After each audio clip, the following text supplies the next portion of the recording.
Hey, this is Anney. And Samantha. And welcome to Stuff Mom Never Told You, a production of iHeartRadio's How Stuff Works.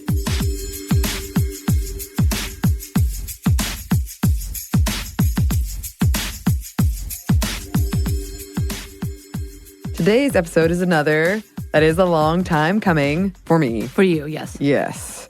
Because about a year ago, there was an event at Atlanta's Center for Puppetry Arts, which was focused on women in puppetry. And we were trying to go there and record it and do a podcast on it.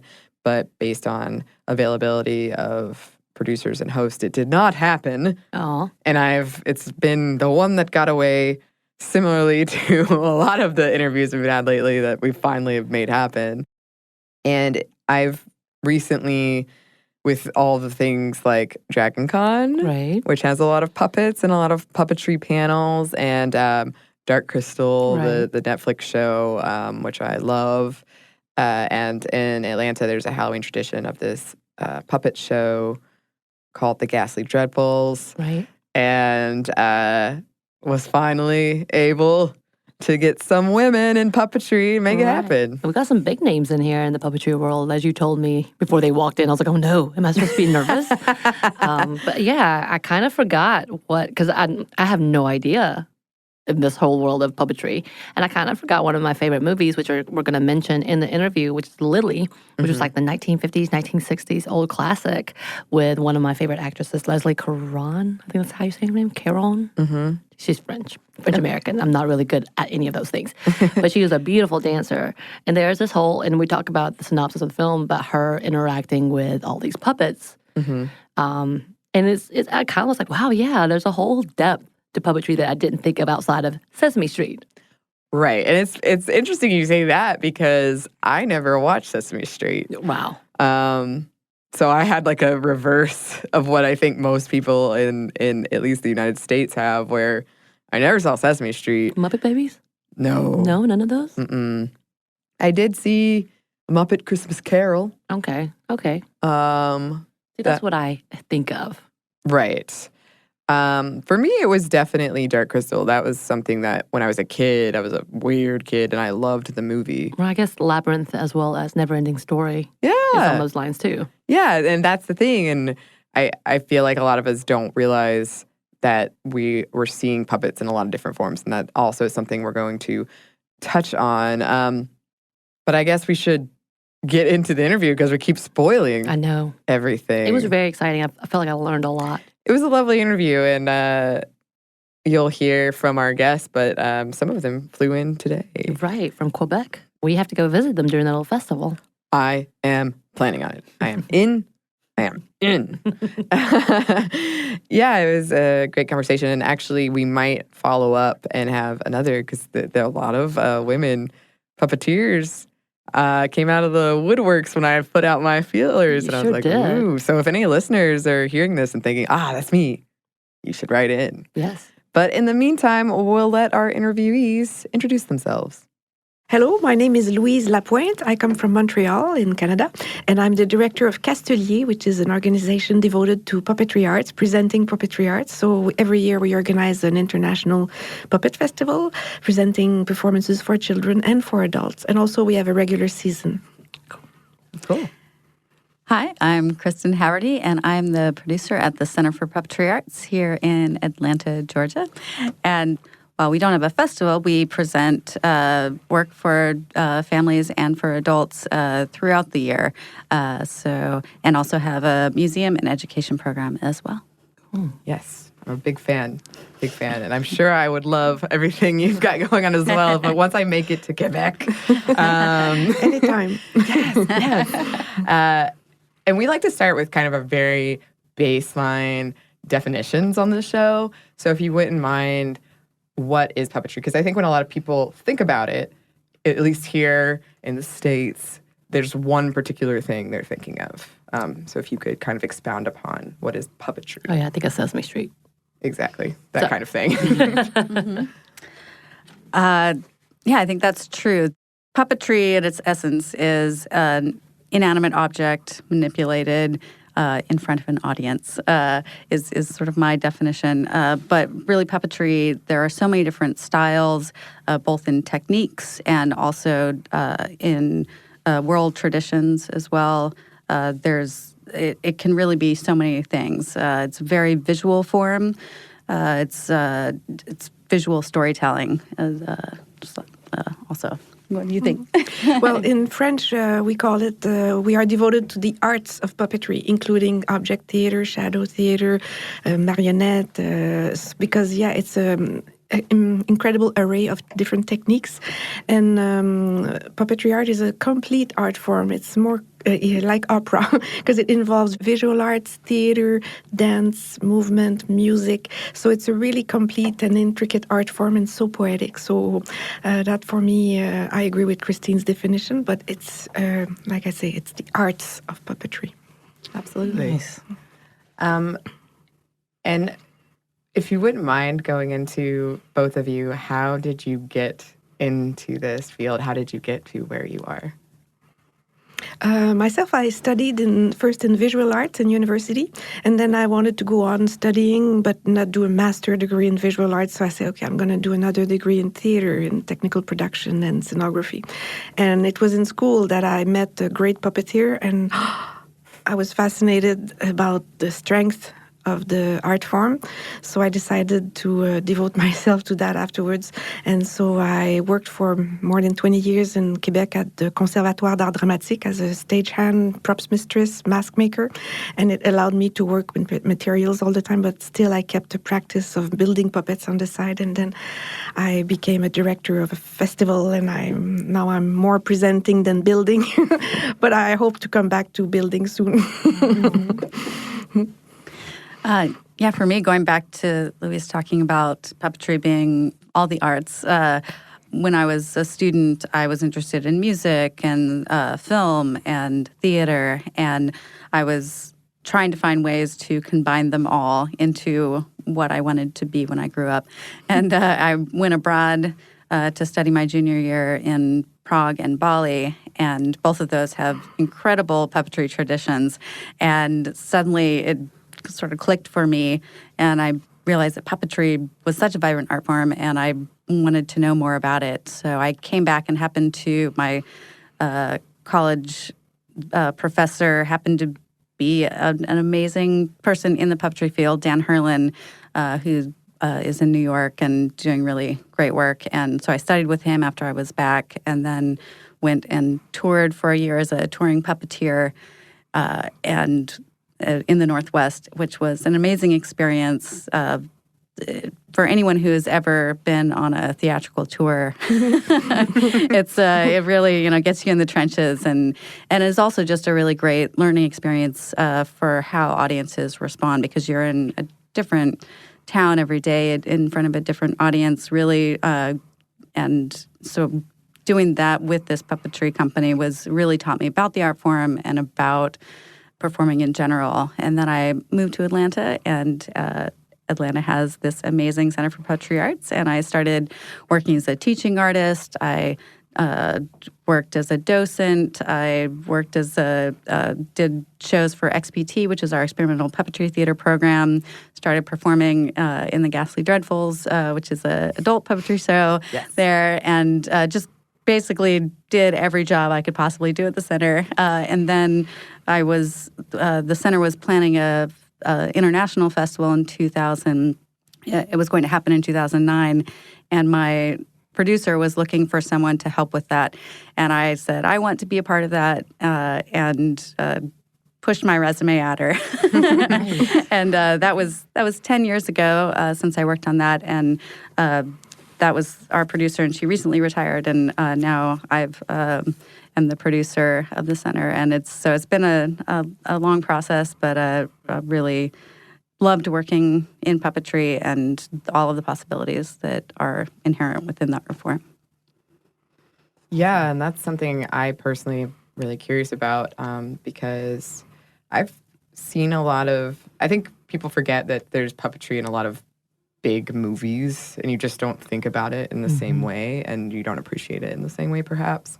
But I'm always curious about, because I'm an actor, but like the performance of it and giving life to something in movement and in voice. What about it? Is there something specific that drew you to puppetry, or is there something about it that you love that you find very unique to it? Well, I must admit, puppetry for me is a passion. It's stronger than me. I don't know why I'm consulting. But it's an art form that keeps fascinating me because of its endless power of metaphorism, of poetry, of strength that touch the human soul, not with the text necessarily. You can have text in puppetry, but not necessarily. And how a simple gesture, but the good one, can make you feel all sorts of feelings and also make you understand things. For me, it's an answer. Puppetry arts, they can answer some of the basic questions, and that's why I'm still interested so much into it. It's a passion. Mm. And I think for me, it's also the tactile nature of puppetry, like especially thinking of films and where there was a movement for a while to go CG and to go digital. And so many people are now going back to puppetry to achieve those effects because they're realizing there's just nothing quite like that actual physical object being manipulated by an actual human being in real time. Right. I mean, stop motion, I guess, I just think of it as slowed down puppetry. Right. Yeah. But, or sped up puppetry, I suppose. But, but there's just something about an object coming to life that's so part of just a really basic human impulse. And also it delights in a way that I think digital doesn't always. And I think that's also why I just keep coming back to the puppet. And it's fascinating right now because we see it in the schools, younger children or even older. When they see a puppet show now, they're so fascinated by behind the scene and they want to see how one arm is moving because they're so used to virtual screens all the time. And to go back to and see real matter move with a human being, they find again the joy of, bricoler. Play. So right. many companies talk about that after shows, meetings with the audience, it's this fascination again. Oh, how does this work? And so it's really nice. Yeah. And you'll find, not only visual artists and performers and dancers, but also like engineers really like puppetry because it's all about like how do you make it work? How do you achieve this effect? And sometimes it's a very simple mechanism, but sometimes it can get really complicated. And there's a real sort of puzzle to figuring out, how do you create this this object to move in a certain way to achieve the effect that you want to on stage, or in a film or whatever it is. Yeah. When I watch something like The Ghastly Dreadfuls, which I love because it showcases all these different types of puppetry, I am so fascinated with like, how did they do that? I just want to know. And something else I really like is looking back at the history of puppetry, which is something that the Center for Puppetry Arts goes into and around the world. Is that something that either of you or both of you can speak to, some of the history, and especially women, because this show is about women and feminism. Yeah. Yeah, I mean, puppetry has a long history, as in so many different cultures.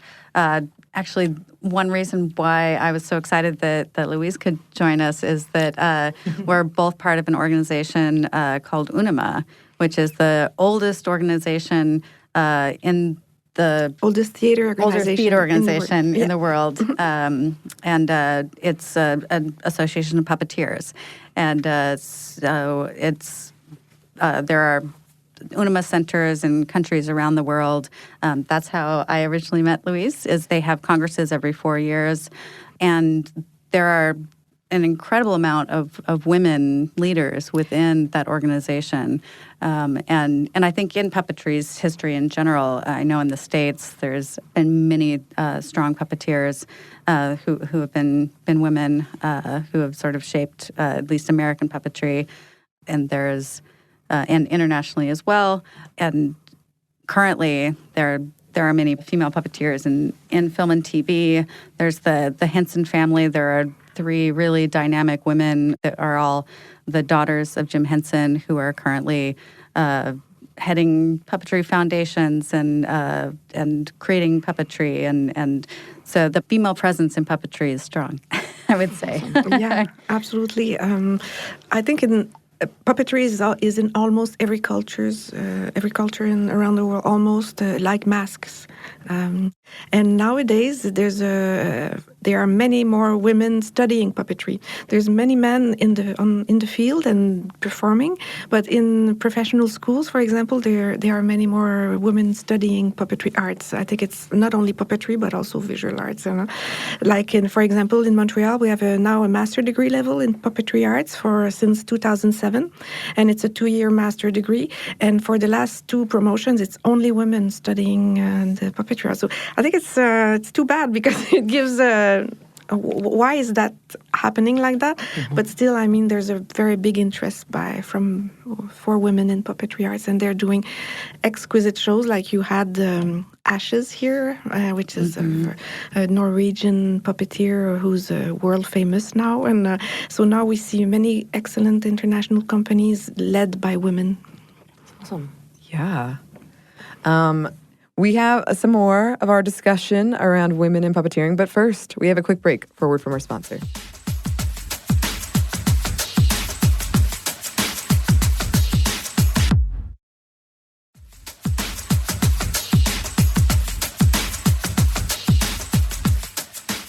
And we're back. Thank you, sponsor. Now back to the interview. One thing that I find fascinating about the history of puppetry is how it was able to provide commentary on social things when perhaps no one else could, when it was sort of a dangerous thing. Mm-hmm. And before we started recording this, I was reading about puppetry used for empowering women in South Africa, and erotic puppetry in Turkey for women, something that they're able to comment on that maybe they wouldn't be able to. And so I'm wondering, how do you think that puppetry can transcend in that way? I also saw, I think one of the panels at one of these festivals or conferences was about using puppets for people who had experienced sexual trauma or something, like using it to help in that way. Just other ways that puppetry is this powerful art form. Yeah, I've seen it being used for child therapy. It's a form of therapy for a lot of children who's gone through trauma, and it's not necessarily that they're playing out trauma, but it's something to help kids speak up. What is it? What is it about that? That is a good question, because I've seen that as well, that children are able to communicate with things through the puppetry type of things. How's that even become a thing? That's fascinating too. Well, puppetry and therapy, it's a big association also around an international association. So, yeah, it's such a useful and strong tool to do therapy, and you need many experts use it to deal with different traumas with children and for adults. And I think because puppetry is so strong, because it's a mirror. So it's not you talking, or it's not someone talking to you, it's the puppet. So it's much more easier to get the distance. And I'm not a therapist, but I know the power the puppet can have, and I think that's why it's very strong. Right. Yeah, I agree.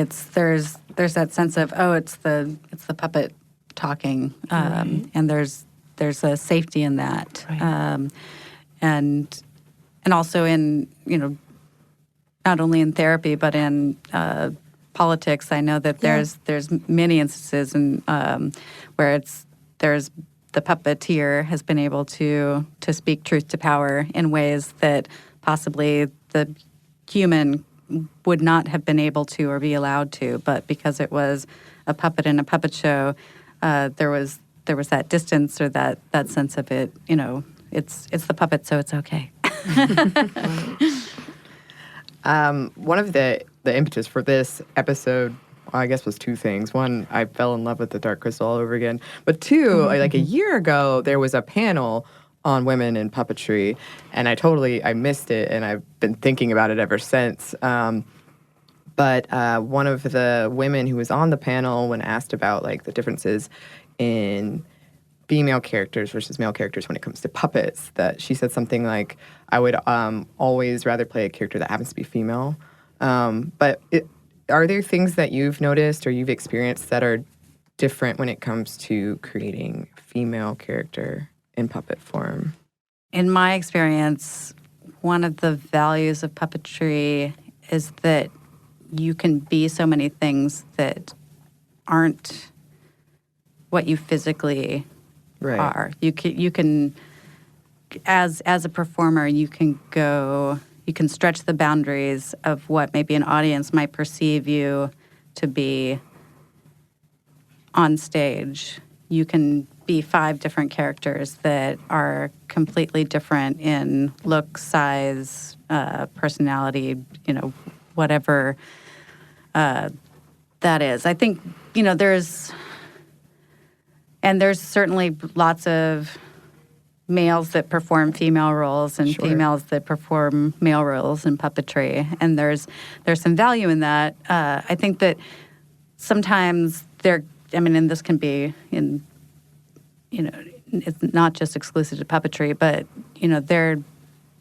you can delve into stereotypes that can be dangerous, or not dangerous, but just questionable. Right. Should think about them. So I think that there's, you still have to be very mindful of representation. And because puppetry is such a strong representation, you can create something that is your visual idea of what a character is.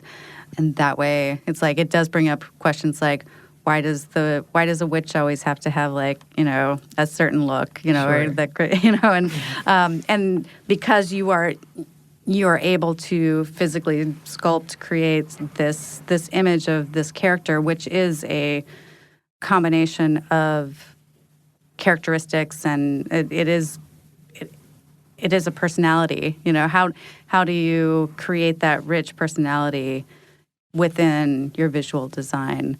That is mindful of not drawing those very simple conclusions to, this is this kind of character, so it's going to look like this. Or I think that's always a challenge in puppetry.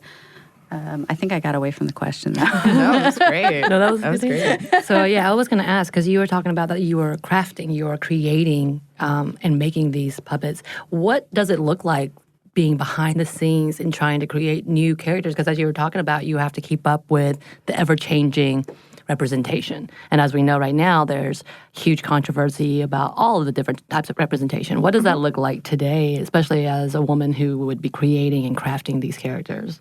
Well, I think puppetry stays a great tool to fight against this gender characterization.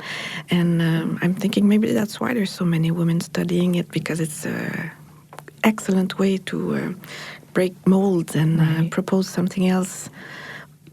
But creating different characters, I wouldn't have to think about this one, because when you create a character, you have to adapt to, you are more sensitive to what's going on now for sure, but I don't know how it would show up in the actual object. Well, how do you start creating something? Well, because I'm guessing you have to create, like, when you're going outside of the regular characters, how do you come up with these ideas? So, like, again, I'm thinking about along the lines of, like, creations like Cookie Monster, and I actually remember the movie that I loved, Lily. Yes. It's one of my favorite movies. Leslie Caron was one of my favorite dancers way back when. But I was just thinking, I was like, oh my God, I forgot I used to love this movie, which was centered around puppetry and her falling in love with these characters. And some of these characters are very unusual characters, as we see. How do you come up with these ideas? Or how do people? Well, to create a character, you start discussing with the director, or with yourself if you are the director. But you make a discussion on what's the character about, what's his emotion, her emotions, what's his movement, how does it move, And then you, depending on your strength or what kind of technique you want to use, it's very different feeling if you use a long string puppet, marionettes, because the gestures are very much different than the hand and the glove puppet, which is a direct connection and a very powerful. So you have to discuss that beforehand to see what you want to say again. And then you start and research and... what's nice nowadays, it's we can use the traditional techniques, but also with the new medias. A lot of our puppeteers are working with projection, live videos, and it's bringing a new wind into the traditional puppetry art. So that's what I can answer. So can we come and hang out and make a puppet of ourselves? Absolutely. We always make a puppet that looks quite... it's amazing to see it happening. It's I want one. Anney, how do we make this happen? You're the one that's really making these things happen. I know. I want to make one of ourselves so we can just there somewhere on the panel. Yeah, there are companies online too that are like, there's an artist in Colorado, I think, that's like their bread and butter is making look-alike puppets. So there are definitely people that specialize in that. I know that seems really egocentric, but I'm like, ooh. Let's try. How do I get out of working? I'm trying to get out of working personally, so I'm just going to find someone to mimic me as a puppet. No? Is that would too be much? excellent. That's a Netflix show right there. Yeah. Because I don't realize that you've been replaced by a puppet. The entire time it's a puppet, and it's not actually me. Yes. I'm always trying to find an easy route. Sorry. No worries. But I think that is an interesting point as far as in deciding a puppet design. Part of it is what is the technique, because how does each form of puppetry has a very different feeling to it. Hand puppets like the Muppets. That's a very direct. You can get a lot of emotion out of the faces, and there's a real directness to that approach. Marionettes are perhaps they're a little more. They can be graceful, but a little more removed, I would say. Yeah, the distance makes a big difference. Distance. Even the distance between the puppeteer and the puppet, it just changes the personality and the sense of what this. The feeling for the audience. Same with like direct manipulation. Louise brought this beautiful picture, which the audience just can't see it, but of this chimpanzee puppet that's direct manipulation, and three-person manipulation is one that you can get so much real subtle gestures and a real sense of subtle movement in those kind of puppets. So each one of those really creates a different feeling for the puppeteer and for the audience, and a different set of challenges. So you'd also have to figure out what kind of puppet you want to be. I was going to say, so because as a novice, I didn't realize. I knew a marionette, and I knew the hand puppet. What else is there? Because you were talking about projection. There's a shadow puppetry, and there's object theater, which is now very popular. And there's rod puppets, and there's... This may be too much to ask. Can you explain exactly what that is? Because like when you talk about object, what does that involve? You talked about there's three people that can coordinate. What? I'm all over the place. I'm all over the place trying to learn. So the three-person technique, a lot of sort of inspired by a Japanese technique called bunraku, and it's there are three people. Usually, it's like one person on the head and right hand. There's another person on the feet and another person on the left hand, and they that sometimes switches up, but that's sort of the end. So they can really, and usually the joints are all articulated, so you can get a really natural movement out of that technique. So are those pretty large in size, or wow, that's not big, so. What the original 2 or 3 bunrakus? feet? Okay. Yeah, they were, but I mean, you can get different sizes. It just depends on the design of the show and the puppets. And then there's the object theater is really you take objects and manipulate them, and it's really Okay. Okay. So making it can come to life with okay. And usually with object theater, the particular objects might have. Be connected to a certain idea, or they're a metaphor for something else that in the story that you're trying to tell. So, and shadow puppetry is shadows, but can be giant puppetry. There are puppeteers that use masks and then have the full body plus the mask that makes the character on top of their heads. So is that like the polar bear from Coca-Cola? Would he be? That would be a body puppet. Oh, so see, I'm learning so many things. Yeah. Wow, yeah. So the costume characters are in that body puppet range. So, yeah. I'm fascinated now. And there's a lot of research also for a few decades ago. Shadow puppetry, for example, they used to be screen and shadows, and you would look in the front, and if you were a man, in the back, if you were a woman, they would be separating. But now there's a lot of research. You see the actual puppeteers holding the shadow and working with the lamp in his hand and moving the shadow, and the shadow is at the back of the stage and at front of the stage. Right. So it's fascinating. It's always questioning the relationship between the puppet, the object, and the actor, the manipulator.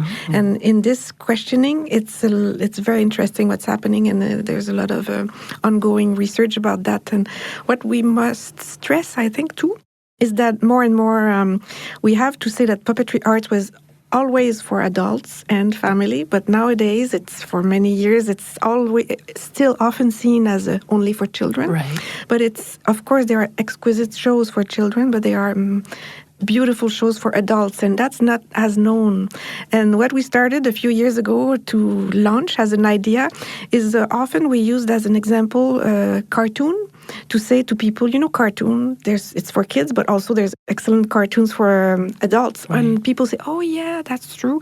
And now cartoon is recognized as the 9th art. So we said, why don't we do this with puppetry? So it was our 11th anniversary in Castelier. So we say, okay, we go for puppetry. Arts are the 11th art. Okay. So we're launching that, and we use that to stress that puppetry arts is such a great theater form and for adults. Right. Well, I was going to say some of these things sounds like it takes a lot of choreography between each of the different, especially if it's multi-people, multi-persons.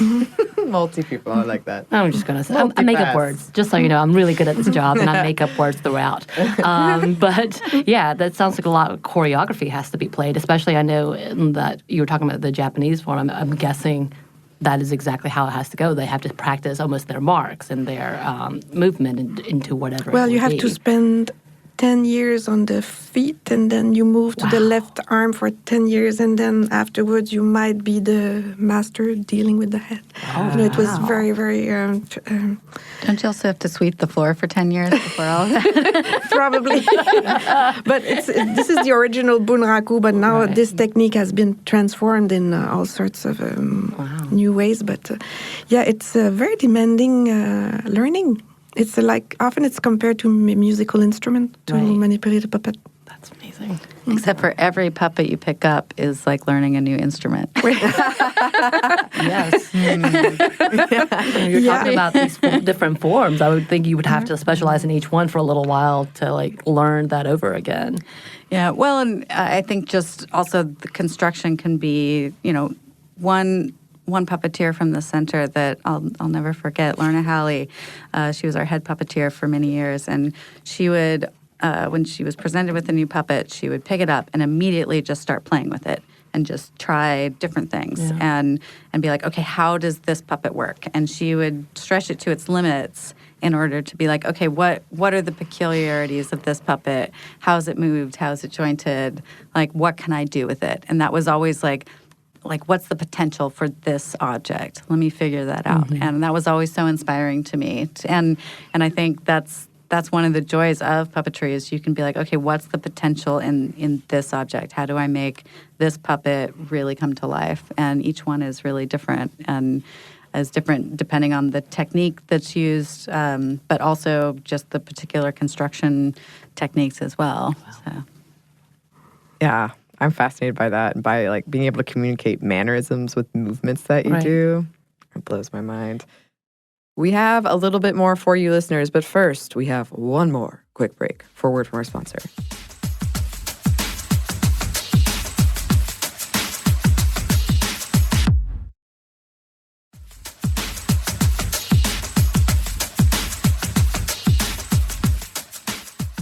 And we're back. Thank you, sponsor. Let's get back to the interview.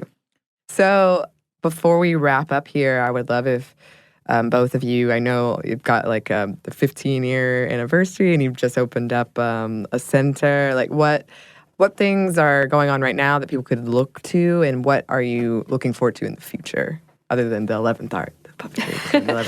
I'm looking towards developing a partnership with the Center of Puppetry Arts in Atlanta.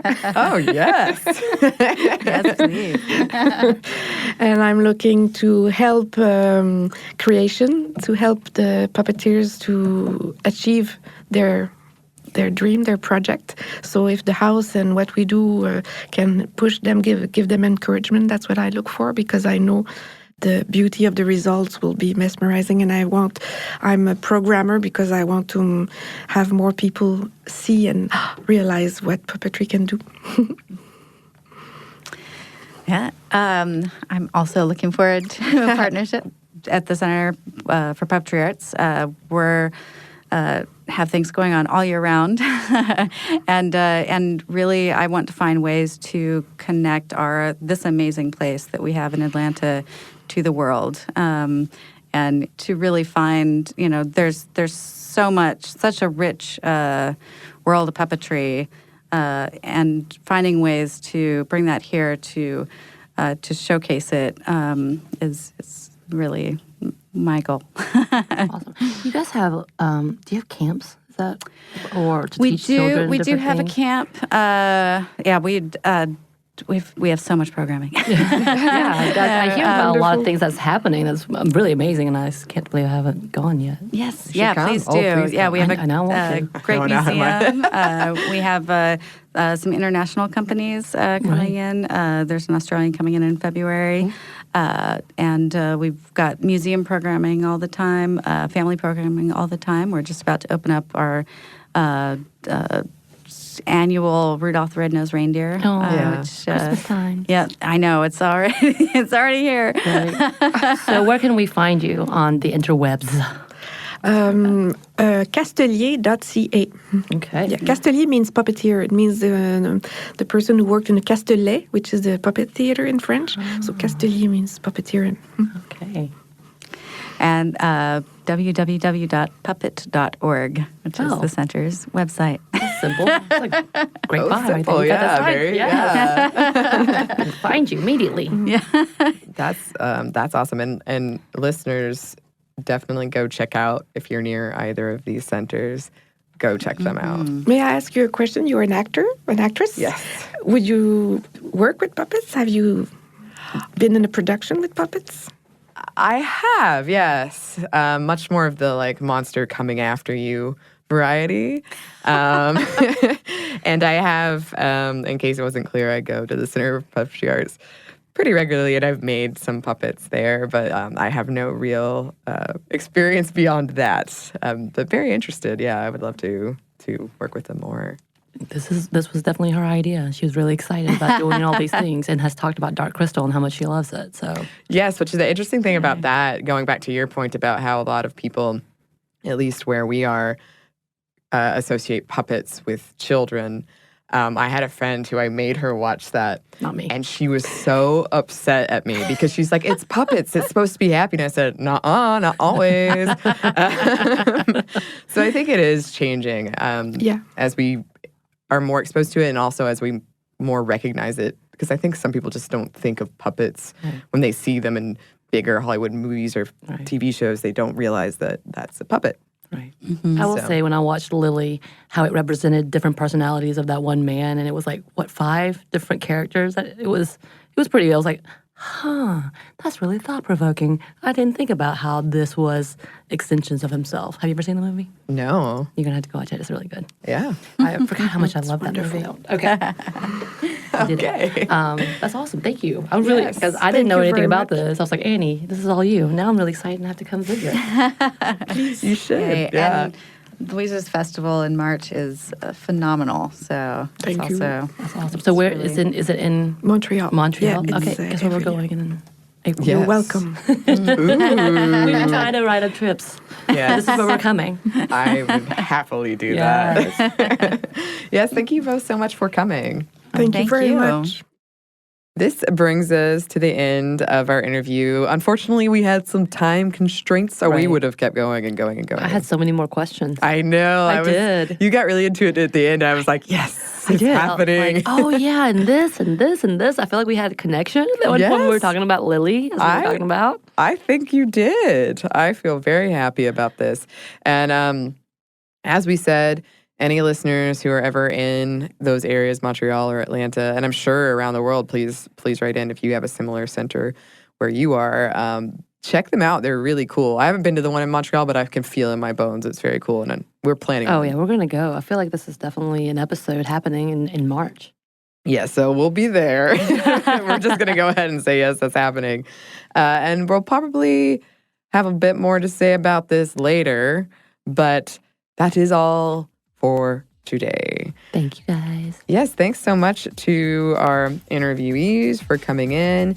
Thanks, as always, to our super producer, Andrew Howard. You're amazing. And thanks to you for listening. And as always, you can write in at our email address, stuffmediamomstuff@iheartmedia.com. You can find us on Twitter @momstuffpodcast or on Instagram @stuffmomnevertoldyou.